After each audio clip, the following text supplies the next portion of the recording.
안녕하세요. 제 어린 시절은 딱히 특별할 게 없었어요. 중학교 교사를 하던 아버지와 가정주부이면서 동네에서 소일거리가 있으면 도와주던 어머니, 그리고 오빠 하나를 두었는데요. 이렇게 이야기하면서 보니 우리 집에서 성실하지 않았던 것은 저뿐이었던 것 같네요. 인정할 수밖에 없는데 어릴 때도 어머니가 저를 보면 항상 어휴, 저 말괄량이 언제 철들여나 모르겠다. 누가 데려갈련지 참 하면서 걱정하고는 하셨거든요. 앉아서 공부하는 시간보다 체육 시간을 제일 좋아했던 제가 달라진 계기가 있었어요. 학교에서도 늘 성적은 안 좋아도 성격 하나만은 좋기로 소문이 났던 제가 말괄량이에서 요조숙녀가 되었죠. 그렇다면 중학생 시절 저를 변화시킨 것은 무엇이었을까요? 이미 예상하신 분들도 있을 것 같은데요. 그건 바로 단어만 들어도 가슴이 설레고 두근거리는 바로 제 첫사랑이에요. 첫사랑. 그 단어만 들어도 뭔가 가슴이 뭉글뭉글해지면서 심장이 두근두근한 것 같아요. 선머슴이나 다름없던 제 청소년기에 이렇게 간질간질한 느낌을 가져다준 첫사랑은 어느 날 갑자기 나타났어요. 그날도 별 생각 없이 학교를 마치고 오랜만에 만화책을 빌려 집으로 일찍 돌아왔는데 현관문 앞에 못 보던 신발이 놓여 있더라고요. 집 안으로 들어서면서 엄마를 찾았는데 아무런 대답이 들리지 않았어요. 아무도 없나 싶은 생각이 들 때쯤 방 안에서 오빠가 나오더라고요. 인사해. 여기는 며칠 전 전학 온 내 친구. 오늘 우리 집에서 같이 공부도 할 겸 저녁도 먹기로 했어. 뭐? 아니 뭐야. 오빠 너는 친구가 오면 온다고 말해줘야지. 아니 내 친구 오는데 내가 너한테 뭐하러 말을 해.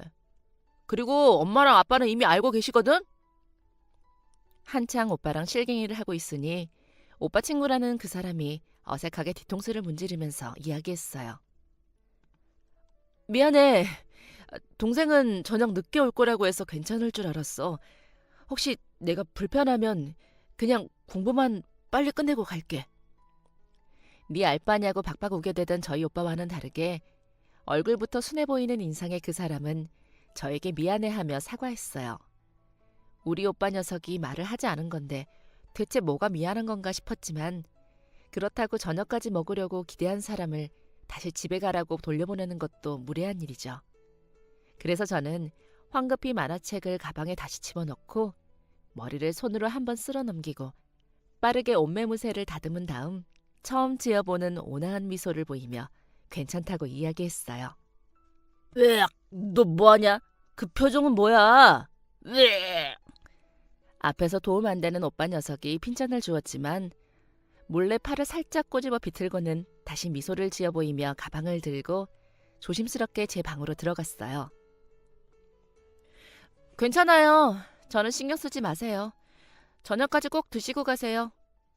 그 말을 남기고 후다닥 방으로 들어가 문을 잠궈버렸죠. 문에 등을 기대자마자 다리에 힘이 풀리면서 스르륵 바닥으로 쓰러졌어요. 바닥에 앉아있는데 심장이 쿵쾅쿵쾅 뛰면서 그 소리가 방 안에서 크게 울려 퍼지는 듯했어요. 매일같이 숨이 턱턱 차도록 운동장을 뛰어다녔는데 그때보다 더 심장이 빠르게 뛰는 것 같았어요. 제 심장 소리가 너무 커서 혹시나 방 밖으로 들리는 게 아닐지 걱정이 될 정도였죠. 그리고 그게 바로 제 첫사랑과의 만남이었어요. 그날 저녁은 정말 밥이 입으로 들어가는 건지 코로 들어가는 건지 모르겠더라고요. 그렇게 어떻게 지나갔는지 모를 식사 시간이 지나갔어요. 가슴이 너무 뛰어서 오빠 친구를 제대로 쳐다보지도 못하고 밥그릇만 뚫어져라 보다가 끝나버렸죠. 그 후 저는 그 오빠에 대한 정보를 틈틈이 수집했어요. 원래 우리 동네에서 살면서 오빠랑 친구였는데 수술을 해야 해서 서울로 갔다가 다시 돌아왔다고 하더라고요. 들어보니까 공부도 잘하고 학교에서는 특출난 모범생으로 선생님들 사랑도 듬뿍 받고 있었어요. 다시 동네로 돌아오고 나서 유일하게 친하게 지내는 사람인 듯 했어요. 덕분에 저희 집에도 자주 놀러 와서 저는 땡 잡았다 싶었죠. 그 오빠가 올 때마다 괜히 거실에서 잘 알지도 못하는 작가의 소설책을 읽는 척하고 일부러 교과서를 꺼내 공부하는 척을 하기도 했어요. 옛날에 좋아했다던 선배를 보니 엄청 여성스럽고 어른스러우면서 공부도 잘하는 학생이길래 머리도 빗질하고 치마도 입어봤어요. 학교에서 친구들은 뭐라도 잘못 먹은 거 아니냐면서 놀렸지만 그때 제 머릿속에는 온통 그 오빠가 날 좋아해줬으면 좋겠다라는 생각밖에 없었죠. 제가 눈에 띄게 행동이 달라지기 시작하자 가족들도 놀랐어요. 특히 어머니가 아니 저 말갈량이 대체 무슨 일이야? 라고 하며 놀라시더라고요. 그리고 다들 어렴풋이 제가 변한 이유가 오빠의 친구 때문이라는 것을 알고 있었어요. 그러자 은근히 오빠 친구가 더 자주 집에 놀러 오기를 바라는 눈치였죠. 저보다 2살 위인 친오빠는 먼저 고등학교를 졸업했어요. 당연히 오빠의 친구도 고등학교를 졸업했죠. 두 사람은 다른 지역에 있는 유명 대학교에 합격했어요. 둘 다 과는 달랐지만 학교는 같아서 부모님들끼리 상의하여 같이 집을 얻어 자취를 시키기로 했죠. 같은 동네에 살 때는 거의 매일 봤는데 다른 지역으로 떠나버리니 마음이 착잡했어요. 무엇보다 대학교에 가면 예쁜 언니들도 많을 텐데 저러다 여자친구라도 생기는 거 아닌가 하는 불안감이 들더라고요. 그래서 저는 기회만 되면 엄마 대신 심부름을 해준다는 핑계로 싸주시는 반찬을 들고 오빠는 자취방으로 갔어요. 어쩌다 두어 달에 한 번 만나 반찬만 전해주거나 식사 함께 하고 오는 거지만 그 시간마저 너무나 좋더라고요. 그리고 드디어 저 역시 고등학교를 졸업했고 그때쯤 눈에서 멀어지면 마음에서도 멀어진다는 말처럼 점점 그 오빠에 대한 마음도 흐릿해지고 있었어요. 졸업 후에는 바로 취업했어요. 일하는 곳은 집에서 가까운 곳이라 저는 여전히 본가에서 부모님과 살고 있었죠. 일에도 잘 적응하고 제 또래 친구들이랑 어울리면서 연애도 하다 보니 첫사랑은 어린 날 추억의 한 페이지로 저물어갔어요. 그렇게 한참을 잊고 지내던 중 몇 년 후 갑작스러운 사고가 발생했어요. 시골에 일이 있어 다녀오시던 부모님에게 일어나지 말아야 할 일이 일어났거든요. 두 분은 굽이진 산길을 운전해서 돌아오던 중이었는데 며칠 전 비가 심하게 오면서 약해진 집안이 무너지기 시작하면서 흙과 바위가 도로로 떨어져 버린 거예요. 그리고 차마 이를 피하지 못했던 부모님은 흙 무더기에 깔리면서 병원으로 옮겨지기도 전에 그 자리에서 사망했다고 하더라고요. 일을 하다가 연락을 받았는데 너무 충격적인 소식에 말을 잇지 못했어요. 불이 나게 병원으로 달려가니 다른 지역에서 일을 하던 오빠도 달려왔더라고요. 아마도 오빠한테 먼저 연락을 한 것 같아요. 얼굴만 보면 맨날 싸우기만 했던 저희 남매였는데 그날은 서로 만나자마자 꼭 껴안아 주었어요. 형제가 있어서 든든하고 위로가 된다는 것을 그날 처음 겪어보았죠. 밤을 새우며 힘들게 버티고 있는 장례식을 함께 자리를 지켜준 또 다른 사람이 있었어요. 바로 몇 년 만에 만나던 오래된 기억 속으로 떠났던 제 첫사랑이었죠. 오빠의 연락을 받고 그날 저녁 바로 달려온 그 사람은 장례가 진행되는 내내 제대로 먹지도 자지도 않으면서 자리를 지켰어요. 적극적으로 나서서 오빠를 도와주면서 중간중간 오는 저를 달래고 밥까지 챙겨주었죠. 아버지가 교직 생활을 오랫동안 하시다 보니까 조문을 오는 분들이 많아 5일장으로 진행을 했는데 그 기간 내내 회사도 휴가를 내고 빈소를 지키며 든든하게 우리 가족이 되어주었어요. 저희의 인연은 그렇게 다시 이어졌어요. 그 후 제가 걱정이 되었는지 연락을 자주 하고 챙겨준다고 우리 동네에도 자주 들리더라고요. 일찍 결혼한 오빠는 새언니가 임신 중이라 자주 들리고 싶어도 상황이 여의치가 않았어요. 그리고 그 빈자리를 제 첫사랑이 대신 채워주었죠. 그러다 보니 오래전 잊고 있었던 마음이 슬그머니 다시 피어오르더라고요. 결국은 제가 참지 못하고 고백을 먼저 해버렸어요. 나 오빠 좋아해. 처음 만났을 때부터 좋아했어. 날씨가 너무 예뻤기 때문인지 아니면 거의 1년 가까이 타지에서 나를 보러 오는 이 사람 마음이 대체 무엇인지 헷갈려서인지 그것도 아니라면 그냥 고백하지 않고는 이 두근거리는 마음을 도저히 어떻게 할 수가 없어서 차이더라도 터뜨리고 싶어서였는지 모르겠어요. 밥을 먹다가 그렇게 불쑥 뭣도 없이 고백하고 말았죠. 그러자 오빠는 음식이 목에 걸렸는지 연신 콜록콜록 기침하면서 다급하게 물을 마셨어요. 너는, 너는 그런 말을 뭐 이렇게 갑자기 해. 그것도 그냥 밥 먹다가. 오빠는 야속하다는 듯이 저를 째려봤어요. 저는 그저 어깨를 으쓱해 보이고는 그냥 그렇다고 하면서 넘어가려고 했죠. 저렇게 깜짝 놀라는 것을 보니까 저 사람은 여자로서 나를 좋아하는 건 아닌가 보다 했거든요. 나도 너 좋아해. 오늘 집에 가기 전에 고백하려고 선물도 사왔는데 네가 먼저 불쑥 고백해버렸네. 내가 멋있게 하려고 했는데 에이, 너도 참 어릴 때부터 성격 급한 건 알아줘야 한다니까. 밥을 한 숟가락 더 뜨다가 이번에는 제가 입을 벌리고 오빠를 쳐다봤어요. 알고 보니 그 사람도 오랫동안 저랑 같은 마음이었더라고요. 제가 처음 반했던 그때부터 이 사람 역시 저를 좋아해서 우리 집에 자주 놀러 왔던 거라고 했어요. 항상 고백하고 싶은 마음이 컸는데 학생이니까 공부해야지 싶어 놓치고 대학에 가고 나서는 제가 아직 학생이니까 또 기다리고 그렇게 시간을 보내다 보니 타이밍을 놓치게 됐다고 해요. 그리고 저희는 오랜 기다린 만큼 더는 기다리는 게 의미 없다 싶어 빠르게 결혼을 진행하기로 했어요.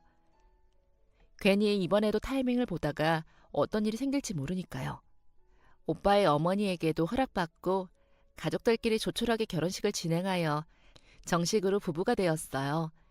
그리고 오랫동안 살던 동네를 떠나 오빠가 일하고 있는 회사 근처 동네로 옮기게 되었죠.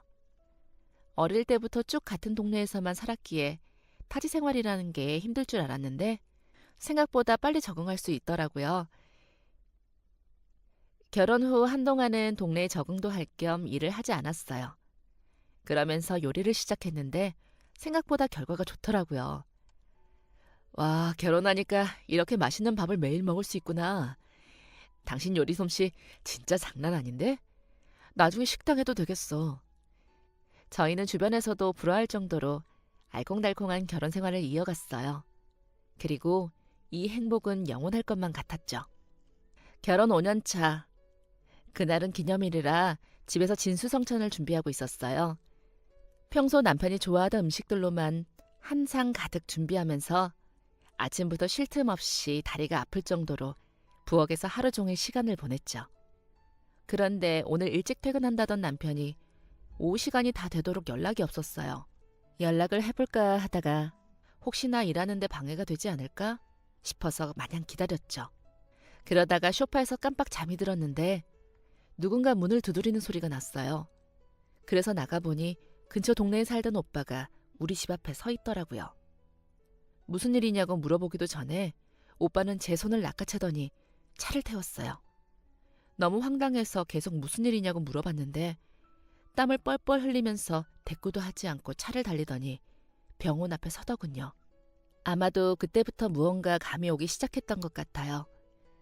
무슨 일이 있어도 단단히 있구나 하는 생각이 들더라고요.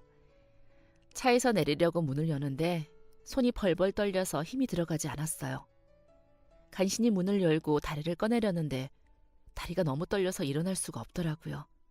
먼저 뛰어내린 오빠는 다시 한번 저를 낚아채서 병원 안으로 들어갔어요. 안으로 들어가니 수술 중인 환자 명단에 저희 남편 이름이 있었어요. 남편 이름을 보자마자 그대로 다리에 힘이 풀려 주저앉았죠. 눈은 계속 남편의 이름을 보면서 머릿속은 새하얗게 변했어요. 너무 놀라고 충격적이라 눈물도 당장은 나오지 않더라고요. 그저 남편의 이름만 중얼거리면서 정신 나간 사람처럼 바닥에 앉아 있었죠. 오빠가 저를 일으켜 대기실의 의자에 앉혀줬어요. 슬리퍼를 신고 나온 발가락 위로 눈물이 뚝뚝 떨어지면서 두 손은 모으고 평생 해본 적 없는 기도를 시작했어요. 어디에 빌어야 할지도 몰라서 그냥 제가 이름을 아는 아무 신이나 닥치는 대로 부르면서 미친 여자처럼 혼자 계속 중얼거렸어요. 제발, 제발 살려주세요. 제발, 제발 저희 남편 살려주세요. 제발. 그렇게 간절히 기도하며 몇 시간이 지났는지 모르겠어요. 꽤 길어진 수술은 도저히 끝날 생각이 없어 보였고, 언제 끝나도 좋으니 몇 시간은 더 기다려도 좋으니 제발 무사히 살아서 돌아오기만을 바랬죠. 그리고 드디어 수술실 밖으로 의사 선생님이 나왔어요. 수술실 밖으로 걸어 나오는 발걸음과 표정에서부터 어떻게 되었는지 알겠더라고요. 굳이 물어보지 않아도 결과를 듣지 않아도 알 것 같았어요. 착잡한 표정으로 입술을 떼는 그 입에서 어떤 말이 나올지를요. 죄송합니다. 마치 예견이라도 한 듯이 저는 죄송하다는 문장이 시작되자마자 바닥에 다시 주저앉았어요. 오빠는 이제 저를 일으키려고조차 하지 않았죠. 그 뒤로 무슨 말을 했는지는 잘 기억도 나지 않아요. 그저 제 귀에 죄송합니다. 최선을 다했지만 이라는 말만 들렸죠. 남편이 죽었다는 이야기였겠죠. 저에게 참 죄송하게도 최선을 다했지만 저희 남편은 죽었다고요. 처음엔 그저 꿈처럼 믿기지 않다가 어느 순간 갑자기 이 모든 게 지금 현실이라는 게 와닿았어요. 그랬더니 눈물이 흐림과 동시에 갑자기 화가 치밀어 오르더라고요. 부모님이 갑자기 돌아가신 것만으로도 너무 억울하고 화가 났는데 이제는 남편이라니. 제가 세상에서 가장 사랑하는 사람을 이렇게 갑작스럽게 허무하게 뺏기다니. 대체 세상에 저에게 왜 이러나 싶었어요. 그런 생각이 드니 슬픔보다 분노가 더 크더라고요. 드라마에서 봤던 것처럼 의사 선생님을 붙잡고 흔들면서 소리를 지르고 싶었는데 현실에서는 몸에 힘이 하나도 들어가지 않아서 소리조차 마음껏 지를 수 없었어요. 너무 화가 나서 마음속에서는 병원이 떠나가라 소리를 지르는데 실제 제 입에서는 흐느끼는 소리도 제대로 나오지 않았죠. 회사 창고에서 재고 확인을 하던 남편은 뇌의 혈류가 제대로 순환되지 않으면서 갑작스럽게 정신을 잃고 쓰러졌어요.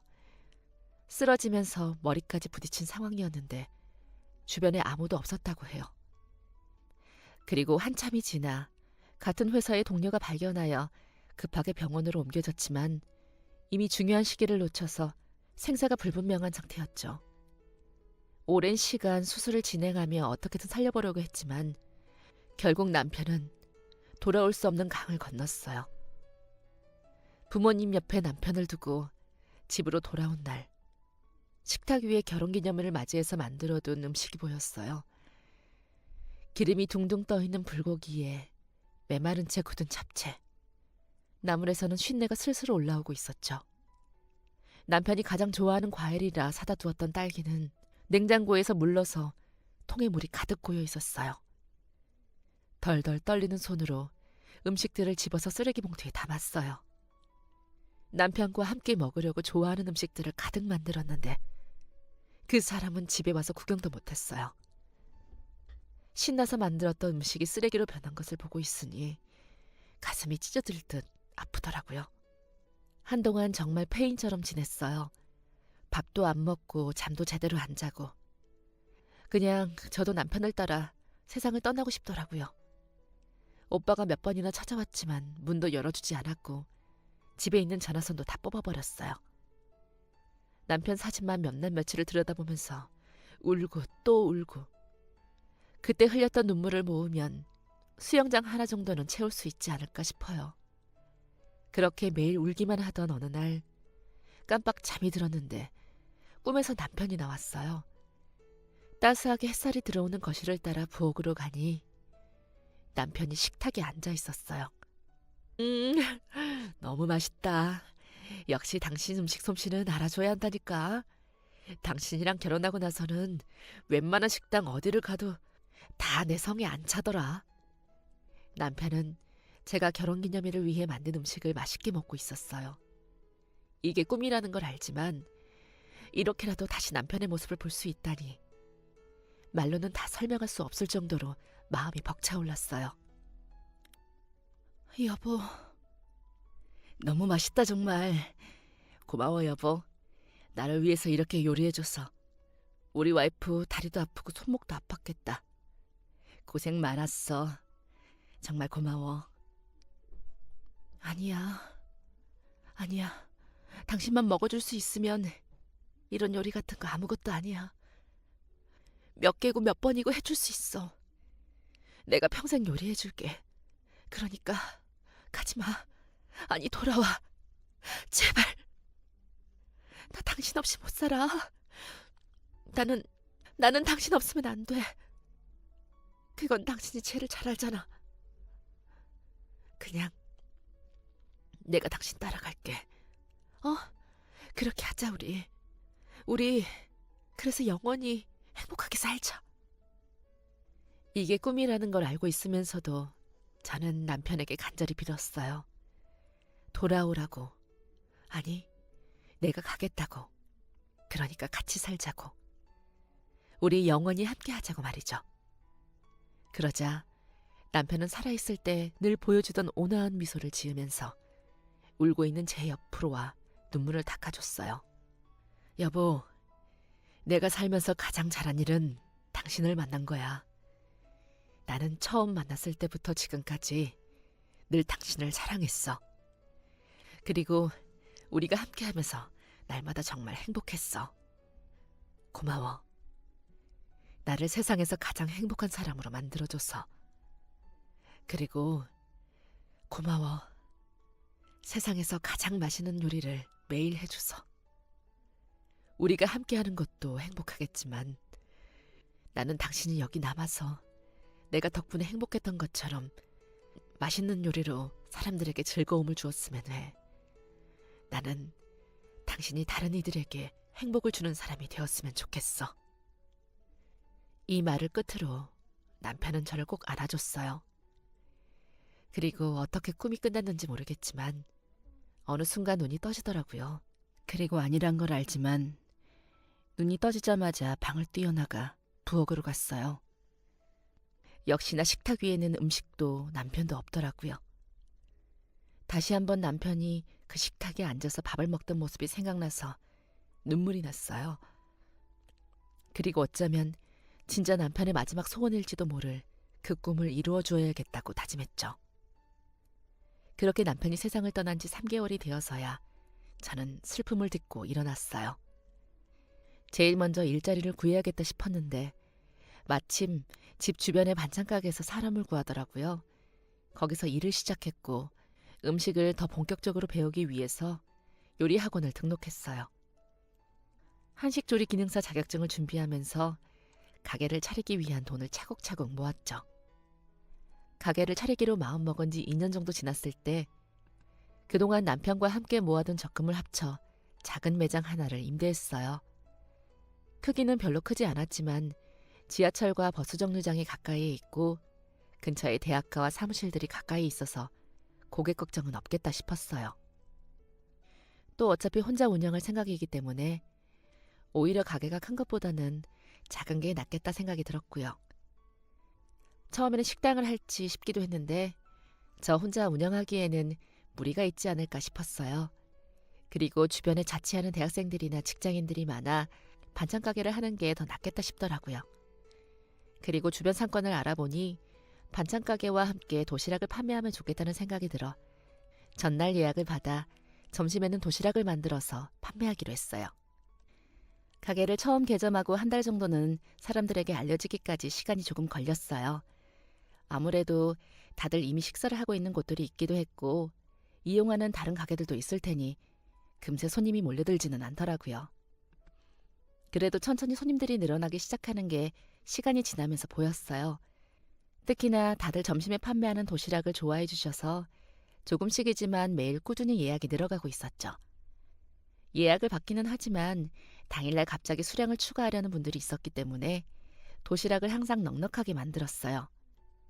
미리 3-4개 정도는 더 만들어 두고는 하는데 당일에 추가하는 분들도 있고 혹은 우연히 점심에 매장에 왔다가 사가시는 분들도 있었어요.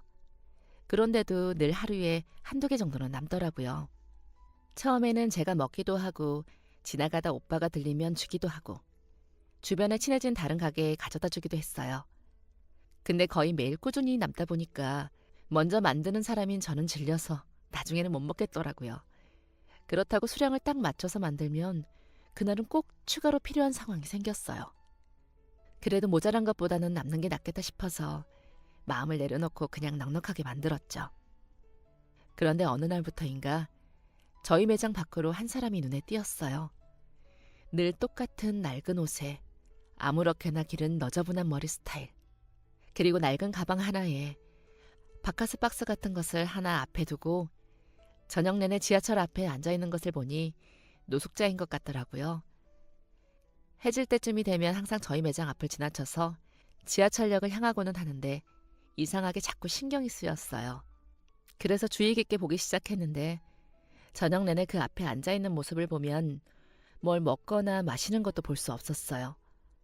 하루 종일 굶는 건지 아니면 여기에 없을 때는 다른 곳에서 뭘 먹는지는 알 수 없었지만 제가 봤을 때는 물 한 모금도 넘기지 않더라고요.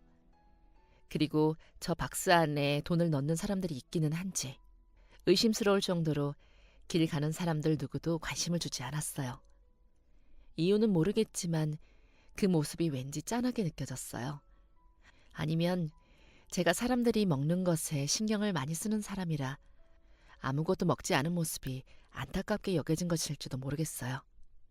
결국 신경이 쓰이는 것을 참지 못하고 그날부터 저녁에 남은 도시락을 가져다 주기 시작했어요.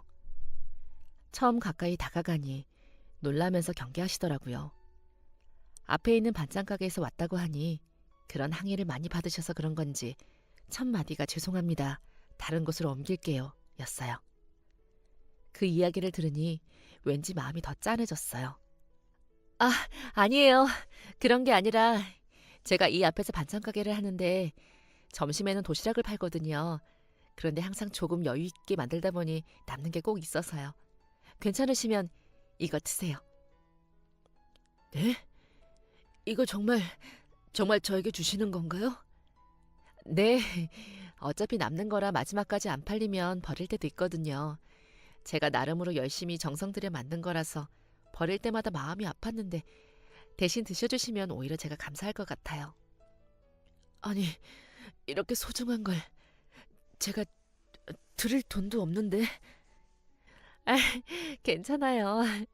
맛있게 드셔주시는 것만으로도 감사한걸요. 저는 그분의 손에 도시락과 일회용 수저를 드리고 돌아왔어요. 제가 등을 돌려가는데도 뒤에서 계속 고개를 숙이면서 감사하다고 인사를 하시더라고요. 그리고 그날을 시작으로 매일 가게에서 남는 도시락을 전해드렸어요. 사실 솔직하게 말하면 때로는 재고가 남지 않을 때도 있었는데 일부러 하나 더 만들어서 전달해드리고는 했어요. 그런데 항상 제가 도시락을 드릴 때마다 정말 마음을 다해 감사를 전하시더라고요. 호의가 계속되면 권리인 줄 안다는 말이 있듯이 친절도 언젠가는 당연하게 생각될 수 있는데 그분은 한 번도 그렇지 않았어요. 오히려 매일 꾸준히 자기 식사를 챙겨준다는 사실에 날이 갈수록 어떻게든 보답을 하고 싶어 하셨죠. 그런 모습을 보면서 처음에는 겉모습 때문에 이런 면을 알지 못했는데 참 마음이 따뜻한 사람이구나 싶었어요. 그리고 그분은 도시락에 대한 감사를 표현하기 위해서 이따금 교회에서 받은 빵이나 음료를 가게 앞에 두고 가기도 했어요. 혹은 사람들에게 받은 것인지 몇천 원이나 몇백 원을 두고 가기도 하고 이따금 저녁에 들러서 쓰레기를 대신 버려주겠다고 문 앞에서 기다렸다가 들고 나가기도 하더라고요. 그렇게 저희에게는 나름대로 우정이라고 해야 할지 의리 같은 게 조금씩 쌓여갔어요. 그렇게 어느새 도시락을 전해준 지 1년 정도가 지났어요. 그날은 무슨 일인지 옷과 신발은 똑같았지만 머리는 말끔하게 이발을 하고 나타났더라고요. 머리 하셨네요? 아, 오늘 미용 봉사하시는 분들을 만나서. 그는 쑥스러운 듯 머쓱한 표정으로 괜히 머리를 손으로 만지면서 말했어요. 말쑥한 얼굴로 나타나서 처음에는 못 알아볼 뻔했어요. 그리고 그동안 너저분했던 머리에 가려졌던 얼굴이 드러나니까 생각보다 훨씬 훈남이더라고요. 너무 멀끔하게 생겨서 깜짝 놀랄 정도로 말이죠. 어머, 머리만 깔끔해졌는데도 벌써 미남이신데요? 예전에 인기 많으셨겠어요. 저는 도시락을 준비하면서 농담 반 진담 반으로 말을 건넸어요. 그 이야기에 귀까지 빨개진 그분이 기어들어가는 목소리로 감사합니다. 라고 대답했어요.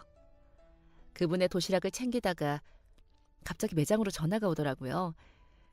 잠시만 기다려달라고 말한 후 전화를 받으니 저희 가게를 1년 넘게 점심마다 이용해주는 단골 회사였어요. 내일 갑자기 행사가 잡혔다면서 원래 준비해주던 도시락보다 30개를 더 준비해줄 수 있냐고 부탁하시면서 혹시 가게에서 20분 정도 떨어진 행사장까지 가져다 줄 수 있는지 물어보시더라고요. 그동안 배달이 필요할 때는 가게 문을 잠깐 닫고 가져다 주고는 했는데 하필 매장으로 픽업을 하러 오시는 손님과 시간이 겹쳤어요. 오랜 단골분인데다가 너무 간절히 부탁하시니까 거절하기도 곤란해서 발을 동동 구르고 있는데 제 앞에 서 있는 그 노숙인 분이 보였어요. 네. 내일 그러면 거기로 배달해 드릴게요. 저는 얼른 알겠다고 대답하고 전화를 끊었어요. 그리고 두 손을 모아 아주 간절한 눈빛으로 그분을 보면서 제안했죠. 저 혹시 내일 오전에 뭐 하세요? 저요? 오전에는 다른 동네에 무료밥차가 와서 거기서 밥을 먹어요. 걸어서 갔다 왔다 하는 거리라 3-4시간 정도는 걸리거든요. 그럼 혹시 내일 저희 가게 일 좀 도와주실 수 있을까요? 단골분이 너무 간절하게 내일 배달을 좀 해달라고 부탁하는데 가게로 도시락 가지러 오시는 손님이 계셔서 매장을 닫을 수가 없거든요. 알바비도 드리고 점심이랑 저녁까지 드릴 테니까 내일 하루만 저 좀 도와주세요. 그분은 잠시 당황하는 듯 하더니 이내 고개를 끄덕거렸어요. 제가 잘 할 수 있을지 모르지만 저라도 괜찮다면 도와드릴게요. 감사하다고 이야기하면서 저는 대신 손님들을 만나야 하니 씻고 깔끔하게 와달라고 부탁하면서 목욕비를 드렸어요. 옷은 제가 준비해 둘 테니 걱정하지 말라고요. 그리고 다음 날 저는 오랫동안 꺼내보지 않았던 남편의 옷장을 열었어요. 거기서 대충 편하게 입을 수 있는 바지와 티셔츠를 챙기는데 오랜만에 남편 옷을 보니 가슴이 울컥하더라고요. 그래도 시간이 약이라는 말 때문인지 예전처럼 세상이 무너져 내릴 것 같지는 않았어요. 오랜만에 남편의 옷을 매만져 보면서 잠시 추억에 잠기며 여보, 나 당신이 말한 대로 사람들한테 맛있는 음식 만들어주고 있어. 잘 보고 있는 거 맞지? 혼잣말을 했어요. 그렇게 오랜만에 남편의 생각으로 밤잠을 설치다가 겨우 잠이 들었어요. 다음날 아침 머리가 무겁더라고요. 그래도 오늘은 배달까지 있으니 힘내서 가보자 싶어 억지로 몸을 일으켜서 가게로 나갔어요. 그런데 가게 앞을 보자마자 두 눈이 휘동그레지더라고요. 아니 대체 저게 누구야 싶을 정도로 멀끔한 남자가 서 있었어요. 바로 제가 1년간 도시락을 전해줬던 노숙인 분이었어요. 어제 머리만 다듬었을 때도 인물이 훤하다 싶었는데 깨끗하게 목욕까지 하고 오니까 정말 다른 사람 같았어요. 인사를 건네고 화장실에서 옷을 갈아입고 나왔는데 지난 1년간 제가 봤던 사람과 전혀 다른 분이더라고요. 이렇게 훈훈한 얼굴을 그동안 숨기고 있었구나 싶었어요. 저희는 아침부터 같이 재료 준비를 하고 차근차근 도시락을 만들었어요. 그동안 제가 먹었던 도시락이 이렇게 만들어졌군요. 말씀하신 것처럼 정말 정성이 많이 들어가네요. 그렇죠? 그냥 이웃 남기는 것도 좋지만 그것보다 먹는 사람이 행복했으면 좋겠더라고요.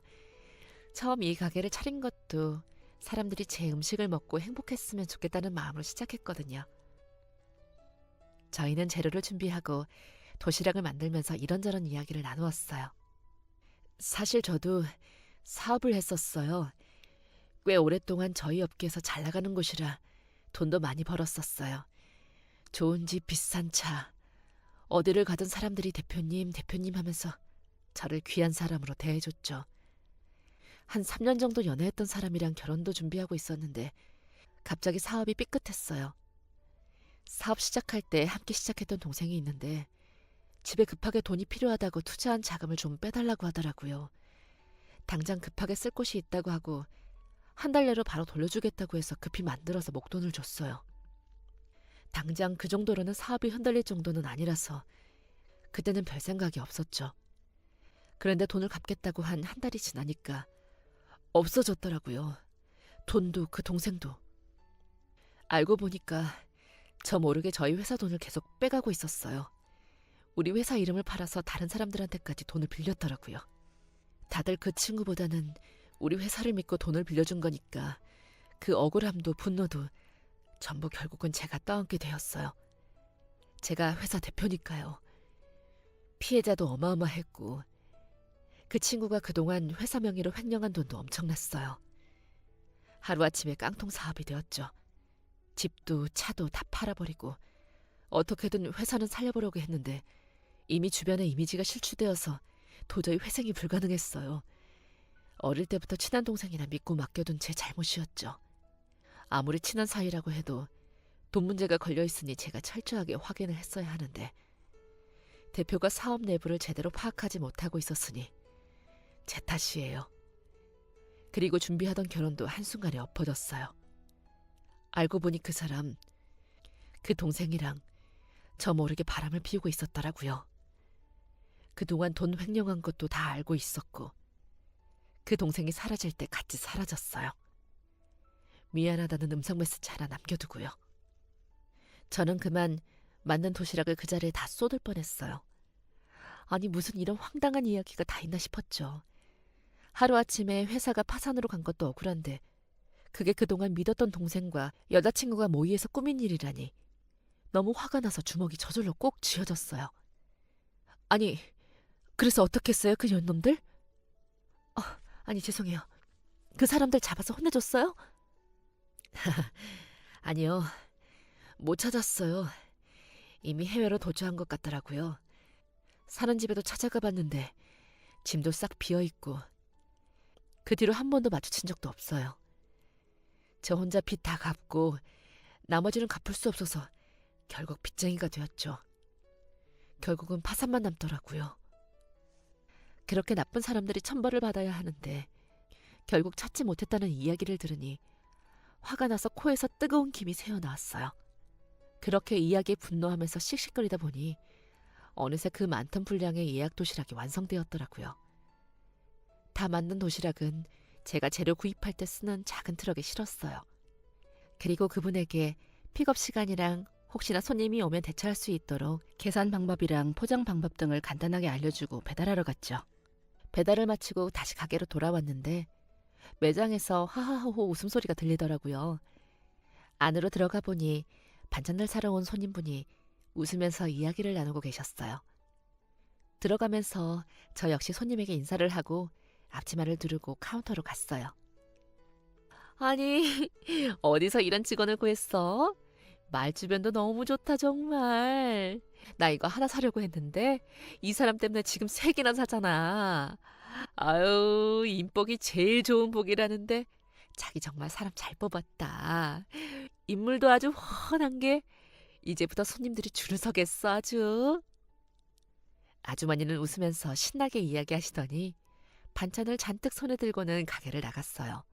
어머, 저 아주머니 완전 짠순이라서 절대 여러 개 안 사시는 분인데 어떻게 했어요? 네? 그냥 반찬 이야기 이것저것 하다가 제가 음식을 평소에는 좀 좋아해서 막 몸 어디에 좋은지 이런 것도 많이 알거든요. 그런 이야기 나누다가 그냥 2개 더 사면 2,000원 할인해드리겠다고 했더니 바로 더 고르시던데요. 어머, 정말요? 그래도 말 엄청나게 잘하셨나 본데요. 평소 제가 아무리 설득해도 절대 추가로 안 사셨거든요. 그리고 그날 저녁까지 제 부탁으로 가게 일을 도와주었는데요. 옆에서 보니 이 사람이 왜 예전에 그렇게 성공한 사업가였는지 알 수 있겠더라고요. 머릿속에 무슨 계산기라도 들어있는 것처럼 숫자에 아주 훤했는데요. 가격을 물어보면 바로바로 계산해서 대답을 해주고 제가 다음날 판매할 반찬의 가격을 적을 때도 옆에서 원가 대비 몇 % 정도를 책정하면 좋을지를 빠르게 계산해서 알려줬거든요. 게다가 손님들을 대하는 말솜씨가 청산유수였는데 특히나 외모도 멀끔하게 생기고 하다 보니 여자 손님들에게 인기 만점이었어요. 고작 오늘 하루 일했을 뿐인데 벌써 매출이 전날보다 더 나은 게 눈에 보이고 손님들 반응이 긍정적인 게 눈에 들어오더라고요. 하루 만에 이 정도의 변화를 만들어내다니 놀라운 마음이 들면서 앞으로 같이 일하면 어떨지 하는 생각이 들었어요. 혹시 저희 가게에서 계속 일해보실 생각 있어요? 저는 조심스럽게 혹시 앞으로도 계속 일해줄 수 있는지 물어보았어요. 그러자 그분은 너무 밝게 웃으면서 너무 좋다고, 계속 일하고 싶다고 그러더라고요. 사실 내심 또 일해줄 수 있는지 물어보기를 바랬어요. 한 번에 오케이를 해준 덕분에 저희는 함께 일을 하기로 했는데요. 계속해서 목욕탕에서 씻고 출근할 수는 없기에 우선 출근을 위해서도 다른 방법을 마련해야겠다 싶었어요. 제가 한 번 마음을 먹으면 또 빠르게 행동하는 편이라 바로 주변에 고시원을 알아보았는데요. 마침 저렴한 가격에 가게에서도 가까운 고시원이 있어서 보증금과 당분간 월세를 내주겠다고 했죠. 처음에는 그렇게 신세질 수 없다고 거절했는데 본인을 위해서가 아니라 출근하는 직원이 길에서 자다가 씻지도 않고 올 수는 없기 때문에 해주는 거라고 설득했어요. 그리고 부담스러워하는 모습을 보고 그러면 앞으로 3개월 뒤부터 월세는 본인이 직접 내고 보증금도 천천히 갚으라고 제안했죠. 그 사람은 사업 수완이 정말 뛰어났어요. 우선 제가 구매하는 거래처의 재료값을 다 수집하고 분석해서 그에 따른 이윤을 수치로 보여주더라고요. 그러면서 자신이 잘 아는 근처 재료 상점들을 알아봐서 품질은 그대로 유지하면서 단가는 더 낮출 수 있는 방법을 알려주었어요. 이뿐만 아니라 인터넷으로 예약 페이지를 만들어서 직접 매장에 전화로 주문하지 않아도 예약을 할 수 있도록 만들어줬는데요. 가끔 전화통화로 예약을 받다 보면 잘 들리지 않거나 끊고 나서 몇 개였더라? 헷갈리는 경우가 있었는데 이렇게 페이지로 주문을 받으니 그럴 걱정이 없더라고요. 이용하시는 분들도 굳이 전화통화를 하지 않고 업무 중에 간단하게 정보를 입력해서 예약할 수 있으니 훨씬 편리하다고 했어요. 그리고 후기를 남길 수 있는 코너를 만들어서 사람들이 직접 후기도 남길 수 있게 하니까 그걸 보고 연락을 주시는 분들도 더 늘어났죠. 이것저것 시스템적인 부분뿐만 아니라 실제로 매장에 방문하는 손님들과도 엄청나게 잘 지냈는데요. 성실한 건 말할 것도 없고 이전에 대화를 많이 나누지 않았을 때는 몰랐는데 성격이 엄청 싹싹하고 밝더라고요. 덕분에 방문하는 손님들마다 다들 웃으면서 매장을 이용하고 기쁜 마음으로 재방문을 해줬어요. 우리 가게가 이렇게 발전할 수 있었구나 놀라운 생각이 드는데요. 그동안 나는 왜 이런 생각을 못했지? 싶을 만큼 뭔가 큰 변화는 아닌 것 같으면서도 매출에는 엄청난 차이를 가져오더라고요. 그렇다고 저희 가게의 음식 퀄리티가 나빠진 것도 아니고 오히려 다른 서비스들이 편리해지면서 사람들에게 더 좋은 이미지를 심어줬어요. 정말 고마운 마음에 저는 어느 정도 매출선을 정해두고 그 이상이 넘어가면 그분에게 보너스로 월급을 줬는데요. 왜 이렇게 돈을 많이 주냐고 펄펄 뛰더니 자기가 더 열심히 일해야겠다고 이리 뛰고 저리 뛰고 더 열심히 근무하더라고요. 이미 너무 열심히 일해서 돈을 더 드린 건데 그걸 받고 근무를 더 하다니. 아이러니하기는 했지만 정말 고마웠어요. 감사합니다. 그동안 일자리를 구하고 싶어도 나이도 많고 경력이 회사 대표다 보니 어디 가서 일 구하는 것도 쉽지 않았어요. 행색이 허름해지면서는 더더욱 일하기 힘들어지고 회사 망하고 나서는 제 주변에 저를 믿는 사람이라고는 없었는데 정말 감사합니다. 그분은 늘 제게 고맙다는 말을 빚진 사람처럼 이야기했어요. 그리고 자신을 믿어준 유일한 사람이라면서 정말 허진적이라는 표현이 맞을 정도로 노력을 해주었죠. 저를 위해 애써줄 때마다 저 역시 그 마음을 보답하기 위해서 더욱 세심하게 신경을 썼어요. 그리고 서로를 생각하고 아껴주는 마음이 점점 커지다 보니 어느새 저희 사이는 무척이나 가까워졌어요. 함께 일한 지도 어느새 2년이 되었을 때쯤 저희는 이미 서로에게 없어서는 안 될 소중한 존재가 되어 있었어요. 그리고 더 이상 노숙인과 도시락 가게 사장님, 직원과 보스를 벗어난 사이였죠. 함께한 2년 동안 서로를 알아가면서 이제는 다음 단계로 넘어갈 준비가 되었어요. 누가 먼저랄 것도 없이 천천히 결혼에 대한 서로의 생각들을 주고받았고 그 생각들이 서로 잘 맞으면서 어느새 예식장을 알아보고 있더라고요. 고마워요.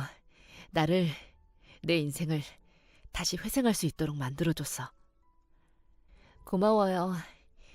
누군가에게 맛있는 음식을 다시 진심으로 만들고 싶게 만들어줘서.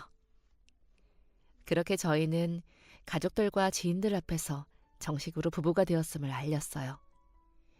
그동안 많은 일들을 겪은 우리였기에 주변 사람들은 너무 잘 됐다며 기뻐해 주셨죠.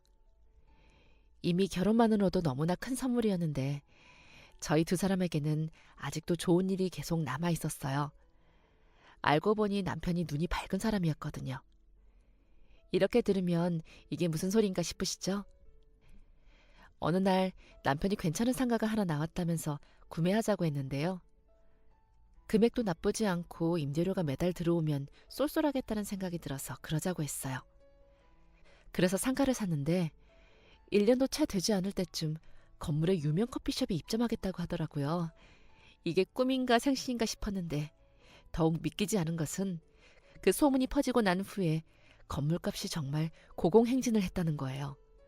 정말 진짜 엄청난 차이로 금액이 올라 저희는 보고도 믿을 수 없을 정도의 시세 차익을 남기고 상가를 팔았는데요. 놀라움은 여기서 끝나지 않았어요. 그 후로 남편이 종종 어디서 오피스텔을 분양받아 오거나 경매로 폐공장 같은 걸 구입해 왔는데요. 놀라운 건 그렇게 점찍은 곳마다 전부 대박이 났다는 거예요. 다들 부동산으로 큰 돈을 번다고 할 때 저랑은 전혀 상관없는 이야기라고 생각했는데 남편이 손대는 곳마다 땅값이 금값이 되는 것을 보고 입이 떡 벌어졌죠. 그래서 저희는 매달 들어오는 임대료만으로도 반찬 가게를 안에서 먹고 살 수 있을 정도로 돈을 벌게 되었는데요. 그래도 남편과 반찬 가게를 하는 게 즐거워서 장사는 접지 않고 계속하고 있어요. 대신 저희가 우연히 큰 돈을 벌어들이게 된 거라 이 행운을 나누고 싶다고 생각하게 되었는데요. 그동안 일을 하고 싶어도 기회가 없어 스스로 일어설 수 없었던 남편의 과거를 생각하면서 한 가지 기회를 만들었어요. 바로 노숙인분들이 자립할 수 있도록 후원을 시작하게 된 것인데요. 일상생활을 버틸 수 있도록 주거와 식비 지원부터 시작해서 관심 있는 분야를 배울 수 있도록 교육비도 지원해드리고 있어요. 그리고 요리나 가게 운영에 관심 있는 분들은 저희 가게에서 근무할 수 있도록 하고 있어요. 너무나 훌륭한 남편을 만나 덕분에 저는 생전 본 적도 없는 돈을 벌게 되었는데요. 어쩌면 이 모든 게 처음 가게를 시작해보라고 꿈에 나타난 제 첫사랑이 보내준 선물은 아닐지 하는 생각이 들 때도 있어요. 어려움을 겪고 소중하게 만난 기회인 만큼 앞으로도 저희만 누리기보다는 많이 베풀고 나누면서 살아가겠습니다. 지금까지 사연 들어주셔서 감사합니다. 사연이 재밌으셨다면 구독과 좋아요 부탁드려요. 감사합니다.